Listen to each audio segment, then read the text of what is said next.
ايه رأيك لو قلت لك ان انت تقدر تسحب من ماكينة الاي تي ام بكارتك البنكي بدون ما تدخله جواها؟ الموضوع ما فيهوش اي سحر. الموضوع انا هعمله قدامكم دلوقتي وانا واقف جنب ماكينة الاي تي ام والكارت البنكي بتاعي في ايديا، والطريقة دي هتفرق معاك جدا، انه اخيرا مش هتبقى قلقان انه الكهرباء تقطع او المكنة تسحب الكارت بتاعك وتجري ورا البنك ايام طويلة عشان تاخد الكارت بتاعك، او عشان توقف الكارت ده وتضطر بقى تتدبس وتطلع كارت جديد. بس عشان الطريقه دي تنجح معاك لازم الكارت البنكي بتاعك اللي هو مصدر من اي بنك لازم يكون عليه علامه اللي هي شبه الواي فاي دي او علامه الان اف سي. يلا بينا على طول نروح للتفاصيل والتجربه العمليه على ماكينه الاي تي ام. طبعا الطريقه اللي انا هشرحها في الفيديو ده هتنفع معاك على اي كارت بنكي، بس لازم يكون طبعا عليه علامه الواي فاي زي ما قلت لك في بدايه الفيديو. والشرط التاني انه الماكينه يكون برضو عليها نفس علامه الواي فاي دي. الطريقه اللي انا هعملها دي هتنفع بس للسحب مش للايداع.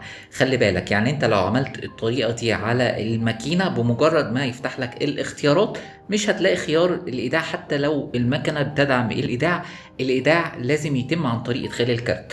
فالطريقه اللي انا بعملها دي هي طريقه تنفع بس للسحب. وزي ما انتم شايفين انا بس مجرد قربت الكارت اتحولت شاشه المكنه معايا لشاشه اللي هي من فضلك دخل الرقم السري بتاع البطاقه. هتدخل الاربع ارقام السريه بتاعه البطاقه وهتكمل معاك الخطوات عادي. انا هجرب معاك وهسحب 100 جنيه من الكارت واشوف فعلا المعامله هتتقبل معايا ولا لا.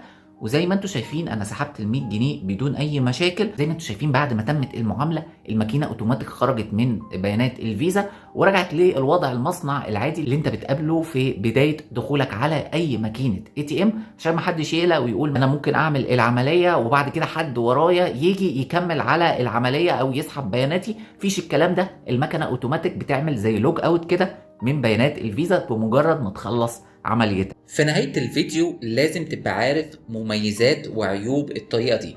طبعا ميزة الطريقة دي ان هي لو حصلت اي مشكلة في الماكينة مثلا وعلقت، طبعا قبل ما تعمل معاملة السحب فالكارت بتاعك في ايديك، مش هتحتاج تكلم البنك او تتعطل او تستنى بقى لحد ما يفتحوا الصبح عشان تروح تاخد الكارت بتاعك او تطلع له بدل تالف. الحاجة التانية ان هي بتوفر عليك وقت طويل، لانه احيانا بتبقى المكنة بطيئة شوية في ادخال الكارت، فده هيوفر عليك وقت لان ال NFC بيبقى اسرع شويه من موضوع السحب.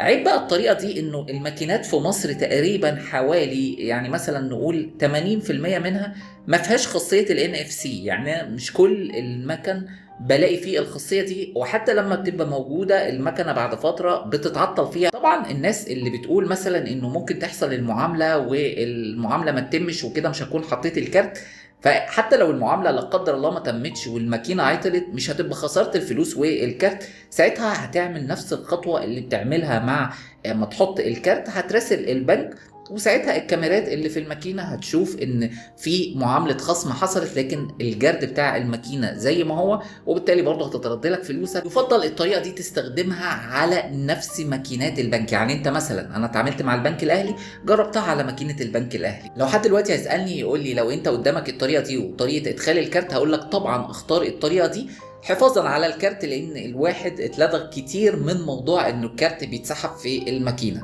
اتمنى الخير والتوفيق للجميع. لو في اي حد عنده اي سؤال يتفضل يكتبه في الكومنتات. اتمنى كده ان انا اكون افدتكم. شكرا جدا يا جماعه لحسن استماعكم، والسلام عليكم ورحمه الله وبركاته.